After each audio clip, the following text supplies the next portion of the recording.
Oke, Assalamualaikum warahmatullahi wabarakatuh. Salam sejahtera bagi kita semua. Oke, perkenalkan nama saya Mukhtar Redi Susila. Kalian bisa manggil saya Pak Mukhtar.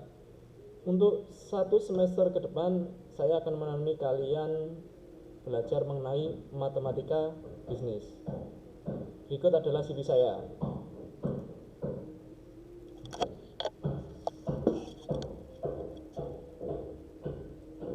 Oke, ini adalah CV saya. Nama lengkap saya tadi sudah saya sampaikan di depan, yaitu Mukhtar Redi Susila. Terus background saya, pendidikan saya S1, S2-nya yaitu adalah statistik. Saya lulusan dari Institut Teknologi 10 November. Nah ini, saya mempunyai beberapa experience atau pernah kerja sebelumnya. Sebelum saya menjadi dosen di Stesia Surabaya, saya sempat menjadi data scientist pada tahun 2016. Terus menjadi actuary 2017 hingga 2019 gitu.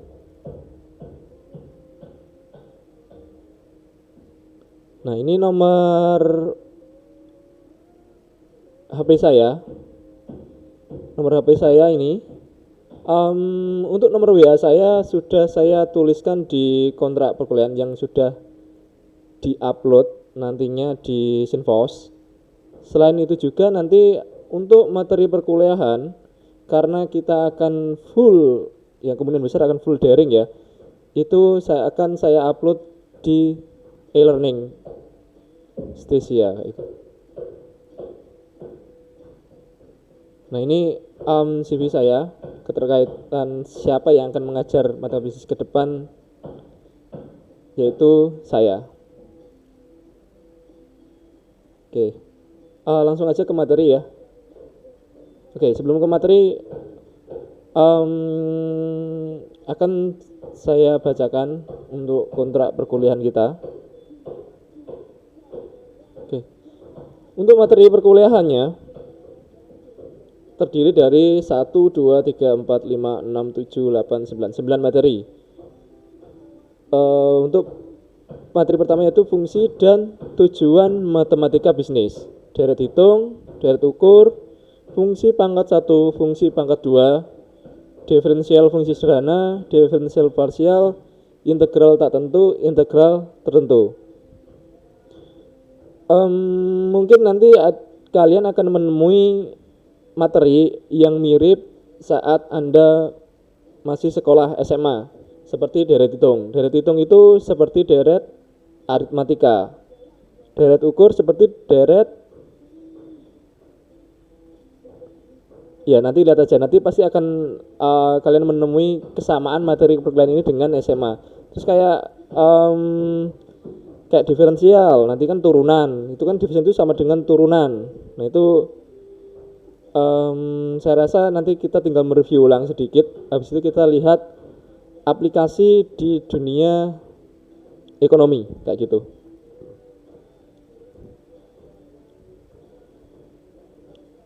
Oke, untuk kriteria penilaian ada 3, yaitu UTS, UAS, sama aktivitas kelas. Untuk bobot dari penilaian untuk UTS yaitu 30%, UAS itu bobotnya itu 35%, sama aktivitas kelas 35%. Nah, ini untuk yang non daring ya, karena ini daring. Untuk aktivitas kelas saya bacakan poin kedua, yaitu meliputi diskusi, tugas, kuis, absen, sama yang lainnya. Jadi untuk khusus untuk kelas saya anggap kalian menghadiri perkuliahan apabila Anda mengirimkan tugas pada waktu yang telah ditentukan. Jadi nanti kedepannya itu setiap pertemuan pasti ada tugas dari saya ya itu. Jadi jangan mengeluh atau bosan, karena tugas itu untuk melatih seberapa pahaman Anda. Oke, setelah pertemuan ke-7 nanti akan ada UTAS, dan setelah pertemuan ke-14 nanti akan ada UAS. Ini ya, UTS 30, UAS 30%, ingat itu. Jadi kalian punya strategi sendiri gimana caranya supaya nanti nilai yang Anda dapatkan itu sesuai keinginan Anda. Oke. Kita masuk ke materi aja ya. Oke. Materi pertama yaitu adalah fungsi dan tujuan matematika bisnis. Saya buka lagi kontraknya. Nah, ini untuk materi fungsi dan tujuan matematika bisnis akan kita pelajari satu pertemuan saja yaitu. Nah, itu untuk lengkapnya ini adalah kontrak kuliah yang nanti sudah saya upload di Sinfos. Nanti bisa di-download sendiri dan bisa dibaca ya. Oke, balik ke materi. Sorry, mana materi? Nih. Oke. Pertanyaannya, kenapa sih kalian harus belajar matematika, khususnya matematika bisnis? Kalian kan di kampus bilang kan ekonomi ya gitu ya. Kenapa harus belajar matematika gitu? Kan matematika itu penuh dengan hitungan. Nah, untuk kedepannya kalian akan menemui yang namanya suatu model. Kalau saya bilang itu bisa model atau bisa saya bilang persamaan atau equation yang meliputi persamaan suatu kejadian ekonomi. Kayak nanti kan kalian akan belajar ekonomi makro, mikro. Nah, di situ nanti akan menemui suatu model atau perhitungan lah kayak gitu. Perhitungan mengenai ekonomi. Nah, oleh sebab itu maka kemampuan berhitung kalian itu harus kuat. Nah, ini basicnya. Jadi kalau matematikanya bagus, nanti untuk belajar ekonomi mikro, makro, itu gampang kayak gitu. Oke? Nah, ini fungsi. Fungsi itu apa sih? Nah, ini bentuk fungsi. Fungsi itu bisa kita gambarkan. Nah, ini di sini ada persamaan Y sama dengan A plus BX. Apabila fungsi ini digambarkan, nanti gambarnya akan seperti di sebelah kanan ini. Nah, Y itu apa, A itu apa, B itu apa, X itu apa. Kita bisa baca sendiri sini ya. Y adalah variable dependent. Variable dependent itu apa? Nah, biasanya variable dependent itu suatu variabel yang dipengaruhi oleh variabel independen. Nah, independennya itu di sini adalah variabelnya itu dilambangkan dengan X. Jadi X ini akan menentukan besarnya Y, karena Y kita lihat ya di persamaan ini ya, Y sendiri itu dapat dicari dengan menjumlahkan A plus BX. B kali X ya sini ya, BX itu B kali X. Kayak gitu. Jadi ini dipengaruhi oleh ini. Kayak gitu. Maka dia disebut variabel dependent, ini disebut variabel independent. A sendiri itu apa? A adalah suatu konstanta. Nah, ini besarnya nanti bisa ditentukan atau bisa dicari. Kalau dicari nanti metodenya udah advance. Kalau ditentukan biasanya ditentukan misalkan sesuatu angka yang itu misalkan 0,5. Jadi A-nya itu nanti 0,5 terus nggak bisa berubah-ubah. Terus B itu koefisien. Nah, koefisiennya berapa? Itu tergantung nanti seberapa besar pengaruh X terhadap Y. Misalnya koefisiennya nanti 0,2. Jadi nanti 0,2 ini akan menjadi pengali si variabel independen atau X-nya itu. Nah, ini nanti akan saya contohkan gimana cara mendapatkan gambar kayak ini. Nah, ini bisa dibilang ini adalah fungsi linear ya, karena fungsi pangkat 1, belum ada pangkat 2. Kalau pangkat 2 nanti misalkan Y sama dengan A plus BX plus CX kuadrat kayak gitu. Nah, ini ada beberapa pengertian. Ini yang tadi saya sebutkan. Oke. Semoga bisa dipahami. Nah, ini ada penggolongan jenis fungsi.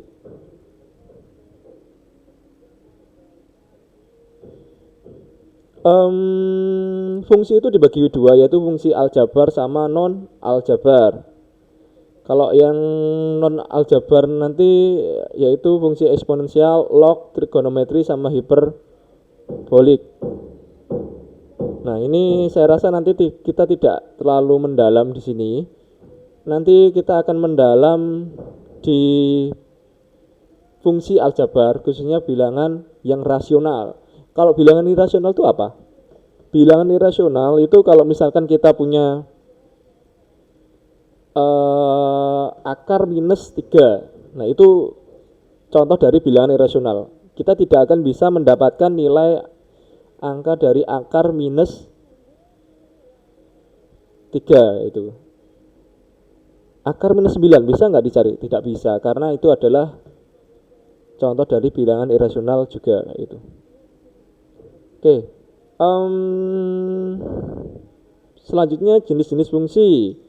Nah, ini fungsi polinom, fungsi yang mengandung banyak suku dalam variabel bebasnya. Jadi ini ada fungsi sukunya itu ada berapa ini? Ada sampai n ya.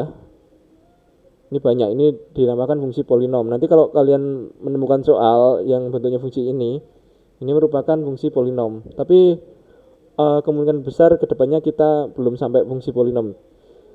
Terus fungsi linear. Ini fungsi linear itu bentuknya sama ya, dimana A1 itu tidak 0. Kalau 0 jadinya nanti Y sama dengan A0 saja. Nih A1 ini nggak boleh 0. Yang ini tadi saya udah ini sama loh, kalau sama yang depan ini sama kan, cuman dia dilambangkan A, ini B. Kalau di sini dilambangkan dengan A0 plus A1 kayak gitu. Ini sebenarnya sama fungsinya tadi, cuman beda di lambangnya aja. Ini adalah fungsi polinom yang pangkat tertinggi dari variabel adalah pangkat 1 itu. Ini pangkat 1, jadi itu kayak fungsi linear. Nanti kalau digambarkan seperti ini nanti. Ini fungsi linear. Oke. Nah, ini fungsi pangkat. Kalau fungsi pangkat, fungsi yang variabel bebasnya berpangkat sebuah bilangan nyata, bukan 0. Oke. Di sini ada kata istilah variabel bebas. Oke, variabel bebas sama dengan variabel independen. Jadi bisa diingat-ingat ya, nanti kalau ada variabel terikat atau variabel bebas, nah itu sama. Kalau variabel bebas itu sama dengan independen, variabel terikat itu sama dengan variabel dependen. Ini variabel terikat, ini variabel bebas. Oke.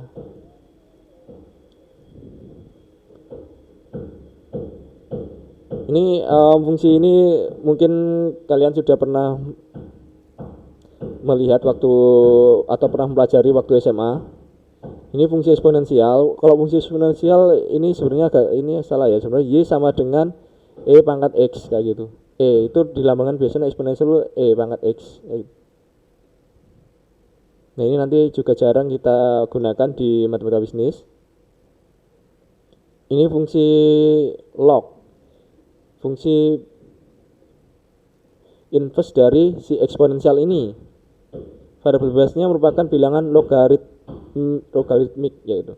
Jadi nanti kalau ini kita menemui suatu fungsi eksponensial, misalkan Y sama dengan E pangkat X, itu mengembalikannya yaitu bisa ditransformasi balik atau di inverse. Ini fungsi balik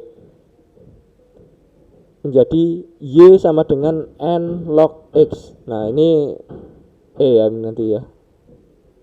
Ini juga jarang kita gunakan. Jadi yang jarang-jarang ini tidak akan saya perdalam. Ini juga fungsi trigonometrik. Kalian sudah pernah mempelajari yaitu sin, cos, tan. Nah, ini tidak akan kita gunakan di aplikasi ekonomi matematika bisnis di contoh soalnya nanti. Nah, ini masuk ke jenis-jenis fungsi. Ada fungsi eksplisit sama fungsi bentuk fungsi implisit. Nah, coba diamati kolom ini, kolom eksplisit sama kolom implisit.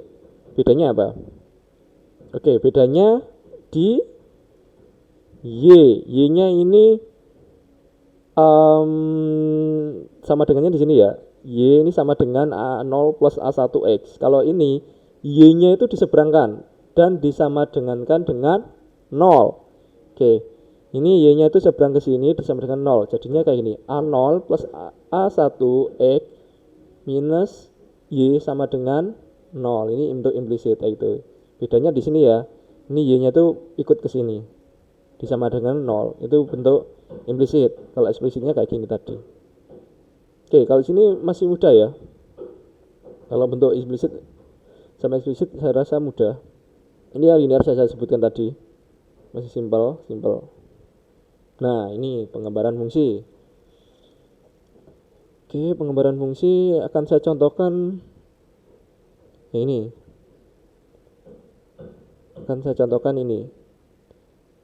Tolong gambarkan fungsi berikut ini, di mana fungsinya yaitu Y sama dengan 3 plus 2X, di mana nilai X-nya yaitu 0 sampai 4. Kebayang?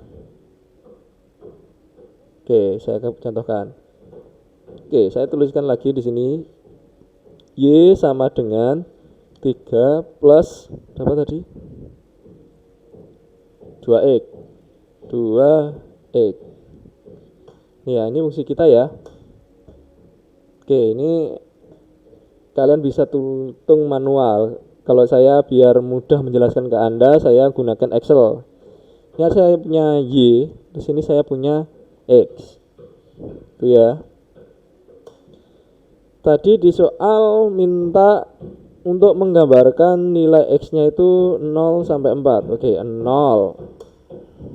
Oke, 1. 1. 0, 1, 2, 3, 4. Ini ya. Dan Y-nya yaitu Y sama dengan 3 plus 2 kalikan dengan X-nya. X-nya ini. Kita udah punya nilai Y di saat X-nya 0. Berarti nilainya 3. Dan inilah nilainya. Oke, habis itu kita gambarkan. Apakah benar nanti gambarnya kan seperti fungsi linear tadi, karena dia itu fungsi linear ya. Ini fungsi linearnya. Dudung. Oke, kita gambarkan. Insert recommend chart.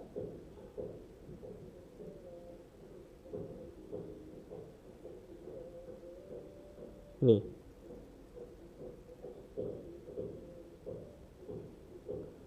Benar, 0 sama dengan scatter. Ini kayak kebalik. Seharusnya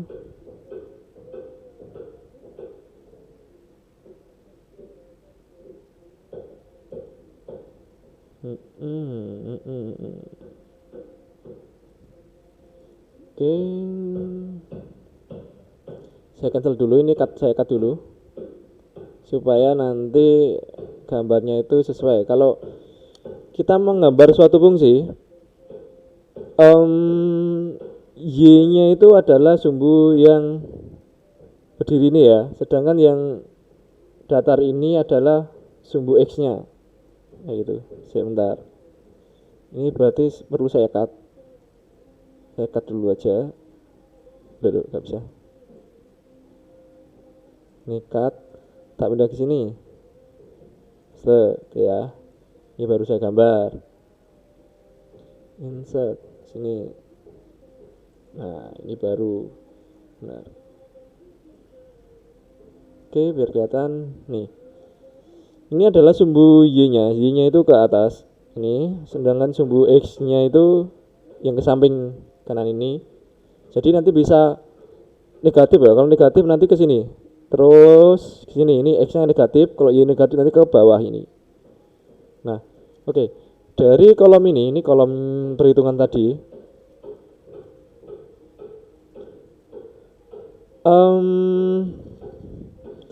Nilai Y saat X0 yaitu adalah 3. Ketika X-nya 1 nilai Y-nya 5. Ketika X-nya 2 nilai Y-nya 7. Seterusnya. Kita lihat di gambar, ketika X-nya 0, Y-nya X, tadi kan X-nya 0, Y-nya 3. Nah, ini 3 kurang lebih di sini. Ini 3. Ini poinnya 0, 3. Berarti X-nya 0, Y-nya 3. Nah, sekarang nilai X-nya 1. 1 ini X-nya 1, Y-nya yaitu 5. Ya, ini ya. Ini ya 5 ya. Bener ya. Ini 1, ini 5. Jadi ini di sini kan kita keluar gelar ini. Nah, ini 1,5 itu artinya X-nya 1, Y-nya 5 kayak gitu ya. Seterusnya sampai X-nya 4. X-nya 4 ini. Nah, Y-nya 11 ketika X-nya 4. Kayak gitu. Itu untuk fungsi linear. Oke, saya contohkan lagi. Tadi mana ya soalnya? Nih. Oke, ini saya akan contohkan yang ini. Oke. Tara. Gambarlah fungsi Y sama dengan 8 minus 4X plus X kuadrat, di mana nilai X-nya bernilai 0 hingga 4. Tentukan nilai maksimum dari fungsi tersebut. Jadi nilai maksimum nanti maksudnya maksimum itu bisa cekungan ya. Nanti ini fungsinya akan cekung karena dia itu fungsi pangkat 2. Oke. Fungsi pangkat 2 apabila digambar nanti akan membentuk suatu cekungan. Entah nanti cekungnya ke atas atau ke bawah atau ke kanan ataupun ke kiri, itu tergantung nanti dari fungsinya ini. Kalau fungsi pangkat 3 nanti gambarnya seperti ini. Semoga aja ada gambarnya ya. Oh, enggak ada. Mungkin ke bawah tadi nanti ada. Nah, ini nanti fungsi pangkat 3 nanti digambar kayak gini. Fungsi pangkat 2 yang tadi saya bilang bisa cekung ke mana ini, cekung ke atas atau cekung ke bawah atau cekung kanan atau cekung ke kiri kayak gitu. Ini fungsi pangkat 2. Ini fungsi pangkat 2, ini fungsi pangkat 3. Gambarnya kurang lebih kayak gini nanti. Oke, saya akan gambarkan yang ini, contohkan ini.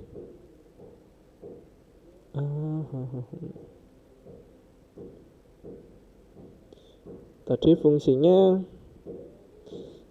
Y sama dengan 8 berapa tadi? Minus 4X plus 4X X kuadrat ya. X kuadrat. Gini ya fungsinya tadi. Oke, di sini saya punya kolom X, ini saya punya kolom Y. Oke, tadi 0 sampai 4. 0, 1, sampai 4 ya. Ini Y-nya sama dengan 8 dikurangi 4 kali X plus X kuadratkan. Ini ya untuk equationnya. Jadi nanti kalian bisa menghitung manual ya, jangan pakai Excel kalau bisa. Oke, enter. Dan ini nilainya. Oke, ini kalau digambar tidak sama dengan yang ini ya. Ini garis lurus, ini nanti bentuknya akan seperti mangkok. Coba kita gambarkan.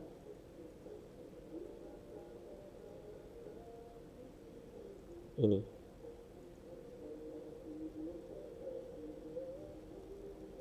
Dia akan membuka ke atas karena ini positif. Kalau ini negatif, coba nanti bisa coba sendiri. Kalau negatif gimana? Apakah ini buka ke atas atau buka ke bawah? Oke. Ketika nilai X-nya 0, maka nilai Y-nya 8. X-nya 1, nilai Y-nya 5. Seterusnya, ketika nilai X-nya 4, maka Y-nya sama dengan 8. Coba masukkan sendiri di sini ya. X-nya 4, coba masukin 8 dikurangi 4 kali 4 ditambah 4 kuadrat. Berapa? Hasilnya 8 enggak? Itu coba dihitung manual pakai kalkulator kayak gitu. Nah, ini gambarnya. Biar keterangan. Ini gambarnya tadi. Nah, tadi ada pertanyaan. Tentukan nilai maksimum dari fungsi tersebut. Nah, ini fungsi tersebut. Nah, maksimum di mana ini? Lekung ini. Di sini ternyata ya. Karena maksimum itu adalah puncaknya. Nah, puncaknya itu di sini, walaupun puncaknya di bawah, itu merupakan nilai maksimumnya. Dan titik maksimumnya yaitu ketika nilai X-nya 2 dan nilai Y-nya sama dengan 4. Itulah nilai maksimum dari si fungsi ini. Y sama dengan 8 minus 4X plus X kuadrat. Nanti untuk kedepannya nanti kalian akan menjumpai fungsi ini di aplikasi matematika bisnis, dan kalian biasanya disuruh mencari nilai maksimumnya berapa gitu. Misalkan ketika nilai X-nya 2, dia akan nilai Y-nya akan maksimum, tapi maksimumnya yaitu meminimumkan. Kalau nanti nilainya yang ini, fungsi ini, kalau fungsi ini kalian gambar, nanti cekungnya akan kemana? Kebalikan ini, kemungkinan besar akan kebalikan ini. Nah, itu akan nilainya akan memaksimumkan. Kalau ini nilainya meminimumkan maksimumnya kayak gitu. Oke, coba nanti tugasnya itu menggambar ini ya. Nanti tugasnya ini 1, 2, 3, 4. Dia tugasnya 3, 4 ini, menggambar fungsi ini supaya nanti paham. Oke, lanjut. Penggal itu apa? Nah, ini penggal sebuah kurva adalah titik-titik potong kurva pada sumbu-sumbu koordinat. Nah, penggal itu ada, misalkan ini ada diberikan fungsi Y sama dengan 32 minus 16X plus X kuadrat, maka dia mempunyai 2 penggal. Nah, penggal sumbu X dapat dicari dengan memisalkan Y sama dengan 0. Terus penggal sumbu Y dapat dicari dengan dengan memisalkan X sama dengan 0. Ini ya. Coba saya akan mencari penggal sumbu Y. Nah, penggal sumbu Y dapat dicari dengan memisalkan X sama dengan 0. Oke. Kalau X-nya 0, ini X kuadrat 0, Y-nya 0, maka nilainya si penggal sumbu Y sama dengan 32. Karena ini dikali 0, ini 0 kuadrat kan 0. Nih mudahnya kayak gini. Mana. Y sama dengan, oke di sini ya. Y sama dengan 32 minus 16X plus X kuadrat plus X kuadrat ya. Jadi nilai X-nya 0, maka berapa nilai Y-nya? Tadi kan ini misalkan X sama 0, itu penggal sumbu Y. Maka Y-nya sama dengan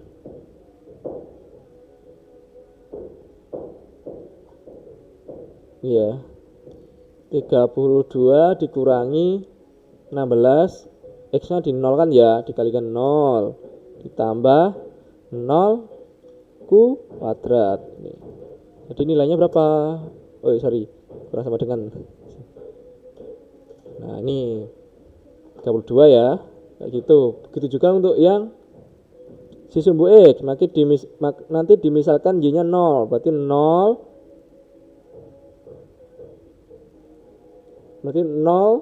ini 32 minus 16X plus X kuadrat. Nah, nanti pasti pakai persamaan akar. Nah, itu bisa kalian selesaikan sendiri ya gitu, menggunakan Excel atau gimana, atau terserah nanti pakai kalkulator juga bisa.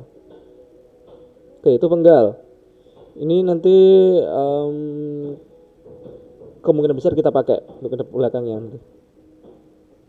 Nah, ini gambar dari fungsi ya. Contoh gambar di mana menunjukkan kondisi simetri. Nah, simetri itu ada macam-macam kayak ini. Ini simetri titik A itu simetri dengan B, jadi dia itu berhadapan tegak lurus. Ini simetri sama dengan ini. Terus di gambar kedua A simetri dengan C, Ini bisa gambarnya ke bawah ini sama atas ini simetri. Terus ini simetri ini ke sini. Ada juga yang simetrinya tuh miring kayak gini. Ini gampangnya kayak gitu ya, miring aja. Saya bilang miring aja itu gitu. A sama D. Ini A titik A ini simetri dengan D ini.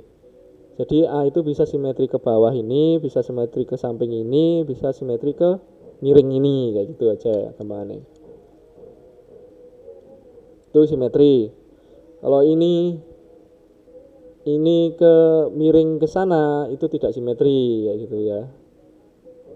Harus lurus dan panjangnya harus sama. Ini juga harus lurus, panjangnya sama. Itu juga ini. Oke. Nah, ini tadi simetri untuk fungsi linier. Kalau ini fungsi pangkat 2, pangkat 3 gitu ya. Nah, ini simetri. Ini adalah sumbu Y-nya, ini sumbu X. Kalau dilihat kirinya sumbu Y sama kirinya kanannya sumbu Y itu sama kan? Ini luasannya sama, ini juga sama. Itu dikatakan simetri sumbu Y. Nah, ini untuk simetri sumbu X. Nah, ini yang ini X, ini yang Y-nya. Nah, berarti X atasnya X sama bawahnya X itu luasannya akan sama. Nah, ini untuk yang fungsi pangkat 3. Ini bentuknya gini. Nah, ini luasan sini sama luasan sini itu sama. Begitu juga luasan sini sama luasan ini akan sama. Itu namanya simetri. Jadi ini simetri untuk fungsi linear, yang ini fungsi pangkat 2 dan ini fungsi pangkat 3. Ini untuk perpanjangan. Ini saya rasa nanti tidak kita pakai di aplikasinya, tapi nggak apa, kita bahas saja.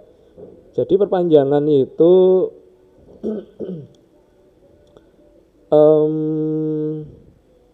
nilai-nilai X dan Y dari fungsi dibatasi sesuai dengan fungsinya. Konsep dari perpanjangan yaitu ingin diketahui apakah nilai X atau Y dapat memperpanjang kurva hingga sampai tak terhingga, itu ya. Misalkan saya punya fungsi X kuadrat minus Y kuadrat minus 12 sama 0. Nah, ini fungsi ini saya bawa ke bentuk ini.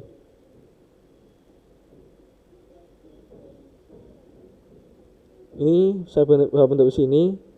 Nah, nilai Y ini tidak ada batasannya. Kalian isi nilai apapun akan kita dapatkan nilai X. Misalkan saya fungsi pangkat nilai Y-nya misalkan 0. Oke. 0 pangkat 2, 0. Berarti nilainya 25. Berarti akar 25 sama dengan plus minus 5. Oke. Misalkan ya.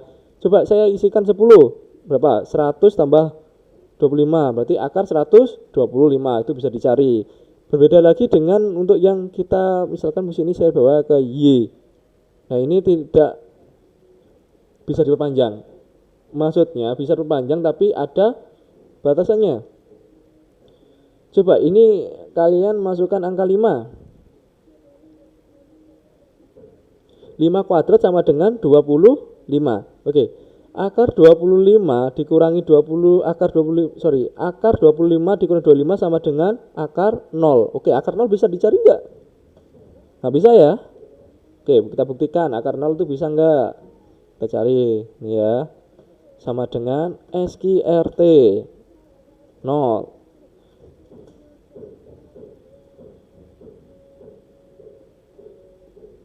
SQRT 0, nilainya 0. Coba, sorry, coba. Gampangannya gini.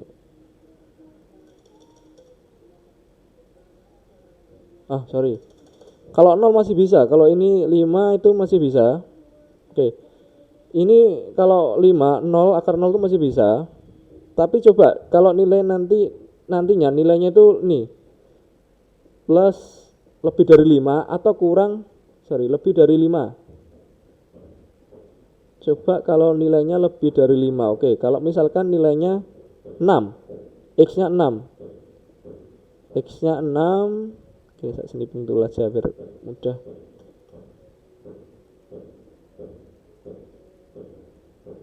Oke, ini saya copy di sini. Gini fungsi kita tadi ya. Kalau nilai X-nya 6, nanti Bisa nggak ya kira-kira kita merolehnya? Oke, ketika nilainya X sama dengan 6, ini X-nya sama dengan 6, fungsinya itu nanti ini ya. Berarti 6 kuadrat itu berapa? 36 ya. Ini 6 kuadrat sama dengan 36. Ya, 36. Oke, kita masukkan ke fungsinya. Ini fungsi Y. Nih, SQRT 25 dikurangi X kuadrat. Nah, X kuadrat tadi ini 36. Iya. Nih. Maka akan error 6 atau tidak bisa. Karena akar negatif itu bilangan irasional, maka dia ada batasannya. Batasannya sampai maksimal sampai 5. Kalau 6 5,1 aja, 5,01 itu tuh nggak bisa udah. Nah, itu oleh sebab itu dia tidak bisa diperpanjang kayak gitu. Ada batasannya. Oke. Untuk pertemuan hari ini saya rasa cukup ini dulu materinya. Ini untuk pemanasan kalian, biar merefresh otak kalian. Nah, nanti ada tugas sudah saya upload di e-learning, bisa kalian kerjakan dan baca petunjuk pengerjaannya itu ya. Oke. Sekian untuk pertemuan pertama ini. Apabila ada pertanyaan bisa ditanyakan via WA grup. Terima kasih.